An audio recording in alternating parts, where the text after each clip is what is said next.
Hi friends, welcome back to sweety logs. ఈరోజు చిలకడ దుంపలతో హల్వా ప్రిపేర్ చేసుకుందామండి. టేస్ట్ అయితే చాలా బాగుంటుంది. దీనిలోని కొన్ని ప్రాంతాల్లో రత్నపురి అలాగే చిలకడ దుంపలని కూడా పిలుస్తారు. ఈ విధంగా చిలకడ దుంపలతో మనము హల్వా లాగా ప్రిపేర్ చేసుకుంటే చాలా బాగుంటుంది టేస్టు. మనం డైరెక్ట్గా ఉడికించుకొని తినకుండా ఈ విధంగా ప్రిపేర్ చేసుకొని తింటే చాలా బాగుంటుంది. ముందుగా ఇడ్లీ పాత్ర పెట్టేసుకొని అందులో వాటర్ యాడ్ చేసుకొని ప్లేట్ పైన ఈ విధంగా వాష్ చేసుకున్న చిలకడ దుంపల్ని పెట్టేసి క్లోజ్ చేసి మీడియం ఫ్లేమ్లో 15 మినిట్స్ మగ్గించుకోవాలి.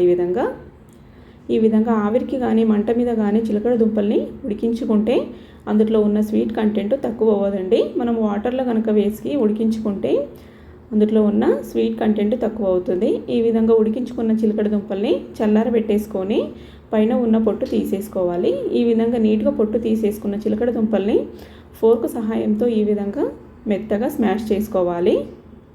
ఇందులో ఉన్న ఇలాంటి పీచు లాంటిది తీసి పక్కన పెట్టేసుకోవాలి.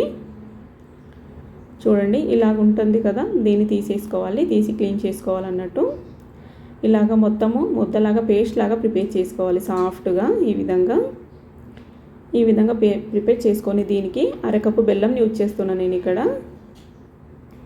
అలాగే ఫ్లేవర్కి ఇలాచి పౌడర్ కూడా యూజ్ చేస్తున్నా.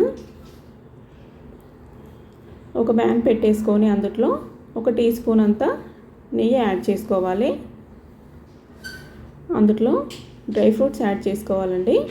బాదంలు, జీడిపప్పులు అలాగే కిస్మిస్లు ఈ విధంగా కలర్ చేంజ్ అయ్యే వరకు వేయించుకోవాలి. కావాలంటే నెయ్యి ఎక్కువ కూడా యాడ్ చేసుకోవచ్చు. ఈ విధంగా తీసేసి పక్కన పెట్టేసుకొని అందులోనే ఈ చిలకడ దుంప ముద్దని యాడ్ చేసుకోవాలి.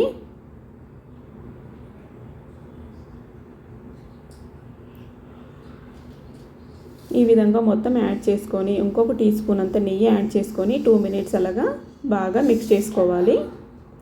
ఇది సిమ్ టు మీడియం ఫ్లేమ్లోనే ప్రిపేర్ చేసుకోవాలండి, హై ఫ్లేమ్ పెట్టుకోవద్దు. ఈ విధంగా బాగా మిక్స్ చేసుకొని ఇందులోనే బెల్లంని యాడ్ చేసుకోవాలి. ఇప్పుడు ఈ బెల్లము చిలకడ దుంప ముద్ద బాగా మిక్స్ అయ్యేలాగా మిక్స్ చేసుకోవాలి. బెల్లం మొత్తం మెల్ట్ అవ్వాలండి. ఈ విధంగా బాగా మిక్స్ చేసుకొని ఇప్పుడు బెల్లం ముద్దలు ఎక్కడన్నా ఉంటే దాన్ని బాగా స్మాష్ చేస్తూ మిక్స్ చేసుకుంటే ప్రిపేర్ అయిపోతుంది. ఇప్పుడు ఆల్మోస్ట్ ప్రిపేర్ అయిపోయింది. ఫ్లేవర్కి ఇలాచి పౌడర్ యాడ్ చేస్తున్నా. ఇంకొక టీ స్పూన్ అంతా నెయ్యి యాడ్ చేసుకోవాలి. ఇప్పుడు యాడ్ చేసుకొని బాగా మిక్స్ చేసుకోవాలి. బాగా మిక్స్ చేసుకుంటే రెడీ అయిపోయింది. టేస్ట్ అయితే చాలా బాగుంటుందండి. ఈ విధంగా చేసి పెడితే పిల్లలు కూడా చాలా బాగా తింటారు. మనం డైరెక్ట్గా ఉడికించి ఇస్తే అంతగా లైక్ చేయరు కదా. ఈ విధంగా హల్వా లాగా ప్రిపేర్ చేసి ఇస్తే చాలా బాగా తింటారండి. ఇంకా సర్వింగ్ ప్లేట్లోకి ఈ విధంగా బౌల్లో సర్వ్ చేసుకుంటే అయిపోయింది. మనము పైన వేయించి పెట్టేసుకున్న జీడిపప్పు ముక్కలు ఈ డ్రై ఫ్రూట్స్ని యాడ్ చేసుకోవాలి. ఈ విధంగా యాడ్ చేసుకొని సర్వ్ చేసుకుంటే అయిపోయిందండి. టేస్టీగా స్వీట్ పొటాటో హల్వా ప్రిపేర్ అయిపోయింది. చాలా బాగుంటుందండి. టేస్ట్ అయితే హెల్త్ కూడా చాలా మంచిది. ఈ రెసిపీ మీకు నచ్చినట్లయితే లైక్ చేయండి, షేర్ చేయండి, అలాగే సబ్స్క్రైబ్ చేసుకోండి ఇలాంటి రెసిపీస్ కోసం. Thank you for watching.